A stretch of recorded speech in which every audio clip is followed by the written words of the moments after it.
అయ్యగారు అమ్మగారు అయ్యగారు నమస్కారం అండి. అరే పెంచలేయా, నువ్వు ఎప్పుడు వచ్చావు? ఇప్పుడేనండి. ఏడాదికోసారి పాపాలు పోగొట్టుకోవడానికి గోయిందా గోయిందా అంటూ ఏడుకోండి ఎక్కుతాం కదండి. అవినీతి చేస్తున్న ఆఫీసర్ల ఫేస్ చూసి చూసి కళ్ళు కుళ్ళిపోతున్నాయండి.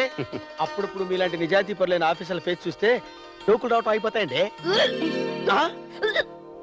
అదేంటండి డోకులు అయిపోతాయంటే అమ్మగారు డోకుంటున్నారు. జ్యోతి అమ్మా ఏమైంది? ఇవి ఆ డోకులరా. మరి చెప్పరేంటి అమ్మగారు? ఇదేంటి అమ్మగారు చెప్పా పెట్టకుండా ఇలాంటి పనులు చేస్తే ఎలాగండి? మీరు ముందే చెప్తే నేను బ్యాండ్ మేడం అరేంజ్ చేసేవాడిగా. అంటే మా పాత కలెక్టర్ గారు తండ్రి కాబోతున్నారని ఊరంతా బ్యాండేజ్ వస్తావా? ఏ నుంచి అదే పని మీద ఉంటానండి. అండ్ అమ్మగారు ఏ నుంచి మీరు అన్నం తినకూడదండి. ఈ పళ్ళు తిని పండు లాంటి పెట్టిన కనాలండి. రూపమే కాదండి గుణం కూడా అయ్యగారిదే రావాలండి.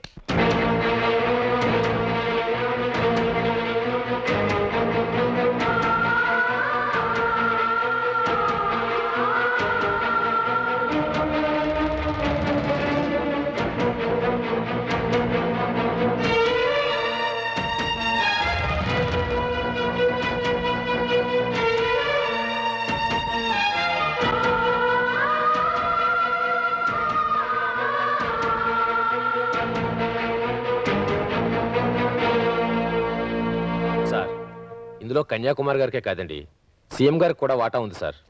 సాటి ఆఫీసర్గా చెప్తున్నారు, మీరు చాలా ప్రమాదంలో పడతారు సార్. గడ్డి తిన్నవాడు ముఖ్యమంత్రి కాదు, ఎంత పెద్ద మంత్రి అయినా వదిలిపెట్టేది లేదు సార్. ఏది రెండోసారి చెప్పి అలవాటు నాకు లేదు.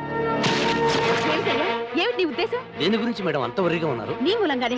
నీ పేరు చెబితేనే ప్రతి డిపార్ట్మెంట్ మాకొద్దు మాకొద్దు అంటే నేనే కావాలని వేయించుకున్నందుకు బాగా బుద్ధి చెప్పావు.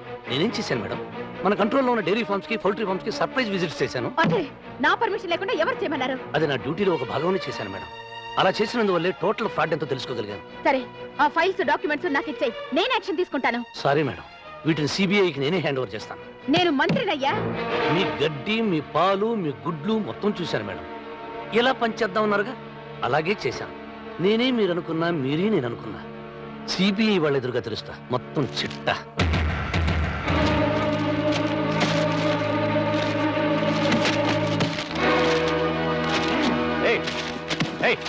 ఎవరు నువ్వు? చక్రవర్తి. ఏ దేశానికి? ఆంధ్రదేశానికి. And CM son. ముఖ్యమంత్రి కొడుకు అయితే దొంగలాగా నా రూమ్ లోకి వచ్చి ఫైల్ ఎందుకు తిరుగుతున్నావు? దొంగలాగనా? దొరలాగా వెతుకుతున్నా. గట్టి కేసులో ఆంటీతో పాటు డాడీని కూడా విరికించేదో ఫైల్ తయారు చేసేవంట కదా, అది సిబిఐకి హ్యాండ్ ఓవర్ చేస్తానన్నావంట కదా, దాన్నే డిస్ట్రాయ్ చేస్తానికి వచ్చాను. డిస్ట్రాయ్ చేస్తావా? ఒక ఐఏఎస్ ఆఫీసర్ రూమ్ లోకి వచ్చి సాక్ష్యాన్ని నాశనం చేయడానికి చూసిన నేరానికి నీ బాబు కంటే ముందు నిన్ను అరెస్ట్ చేయిస్తా. ఏం చూసావురా? చేది ఏంట్రా తీసేది? తీయరా. సీఎం గారి కొడుకునే కొడతావట? మంత్రివని ఆగలేదు, ఆడపడుచు అని ఆగాను. సీఎం కొడుకు అని తెలిసి కూడా నా మీద చేయి చేసుకుంటావా? నేను ఏం చేస్తానో చూడు. డాడీ డాడీ డాడీ, ఈ రాంబాబు గారు నన్ను అనవసరంగా కొట్టాడు డాడీ. పెద్ద ఆఫీసర్ నుంచి పోస్ట్ కొడుతున్నాడు. మీరు వెంటనే ఆ ఉద్యోగం నుంచి పీకెచ్చేయండి. నెల జీతం మీద బతికే జీతగాడివి నా కొడుకుని కొట్టడానికి ఎంత పొగర్రా నీకు? మీ కొడుకైతే మీ ఇంట్లో దొంగతనం చేయమనండి, మీ కొడుకైతే మీ ఇంటిని డిస్ట్రాయ్ చేయమనండి.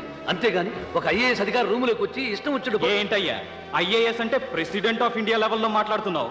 అయ్యా ఎస్ అంటూ మా ముందు చేతులు కట్టుకుని నిలబడాల్సిన after all IAS. After all IAS mister chief minister, మేం తలుచుకుంటే మీ సీట్లోకి రాగలం. మీరు తల్లకిందులుగా తపస్సు చేసిన మా సీట్లోకి రాలేదు. మేం తలుచుకుంటే సారీ, రాష్ట్రం మీ జాగీరు కాదు. మీకు మేము సలాం కొట్టడానికి, బంట్రోతుల్లా బ్రతకడానికి. సలాం కొడతావో గులాంలా బతుకుతావో ఇప్పుడే చూపిస్తాను. రే చక్రవర్తి, నువ్వు ఇంటికి పో. ఆగో, అతను ఇంటికి వెళ్ళడానికి వెళ్ళలేదు, పోలీస్ స్టేషన్కి వెళ్ళాలి. నా రూమ్కి వచ్చి అసహ్యంగా ప్రవర్తించడమే కాకుండా పశు సంవర్ధక శాఖలో జరిగిన అవినీతి గురించి నేను ఫైల్ తయారు చేస్తే దాన్ని మీ కుమారుడు దొంగతనం చేయాలని ప్రయత్నం చేశాడు. ఆ పాయింట్ మీద కేసు బుక్ చేస్తాను. ముందు అతను అరెస్ట్ చేయించండి. వాడు అలా రెచ్చిపోయి మాట్లాడుతుంటే చూస్తూ ఊరుకుంటారేమిటండి? పవర్ ప్రాజెక్ట్ విషయంలో స్విమ్మింగ్ పూల్ దగ్గర నా కొడుకుని కొట్టాడు. పరీక్ష పేపర్ల లీకేజీ వ్యవహారంలో నా అల్లుడిని జైల్లో తోయించాడు. పశువుల గడ్డి తిన్నానని నా మీద ఫైల్ తయారు చేశాడు. నన్ను అర్థం చేసుకోండి, నేనున్నానుగా. ఉంటావు. అవినీతి చేసే వాళ్ళని చుట్టూ కూర్చోబెట్టుకుంటూ క్యారెక్టర్ లేని కన్యాకుమారులకు పదవుల మీద పదవులు ఇస్తూ, అవినీతి పరులకు, పవర్ బ్రోకర్లకు పెద్ద పీట వేస్తూ, జనానికి మాత్రం నేను మీకోసమే ఉన్నాను, నన్ను అర్థం చేసుకోండి, నేను నిద్రైపోవడం లేదని చెప్తూ నీ సొంత పనులు తప్ప ప్రజలకు ఏ ఒక్క పని చేయకుండా స్టేట్ ని నీ ఎస్టేట్ లాగా చేసుకున్న నిన్ను జనం గమనిస్తూనే ఉన్నారు. పదవుల కోసం చొంగలు కార్చుకుంటూ నీ చుట్టూ కూర్చున్న వీళ్ళకు నిన్ను చూస్తే భయం ఉండొచ్చు, బట్ ఐ డోంట్ కేర్. ఏంది బే తెగరెచ్చిపోతున్నావు? ఇందాకటి నుంచి చూస్తున్నా, ఇంకొక మాట మాట్లాడావంటే నీ పీక కోస్తా. శభాష్, సంపాదించిన స్వరాజ్యానికి ఇప్పుడు సంపూర్ణ స్వరూపం వచ్చింది. ఇది రౌడీ గుండల సమావేశమా, మంత్రుల సమావేశమా? మన దేశంలో కండక్టర్ నుంచి కలెక్టర్ దాకా ఉన్న ఉద్యోగాలకి క్వాలిఫికేషన్ ఒక వయసు పెట్టారు కానీ రాజకీయాల్లోకి రావాలంటే కనీసం ఈ మాత్రమైనా చదువుకోవాలి అని ఒక క్వాలిఫికేషన్ పెట్టలేదు. ఎందుకో తెలుసా? చదువు రాకపోయినా దేశానికి సేవ చేసిన మహానుభావులు కొందరున్నారు కాబట్టి. ఆ చదువు రాని వాళ్ళలో ఒక తమిళ రత్నం కామరాజు గారు ఉన్నారు, పెజవాళ్ళు కాకాని వెంకటరత్నం గారు ఉన్నారు, ఆ రణాల కూలి నుంచి ముఖ్యమంత్రి దాకా ఎదిగిన అంజయ్ గారు ఉన్నారు. అటువంటి రాజకీయవేత్తలుంటారనే ఆశతోనే రాజకీయ నాయకులకు చదువు కంపల్సరీ అని పెట్టలేదు. కానీ ఇప్పుడు జరుగుతున్నది ఏమిటి?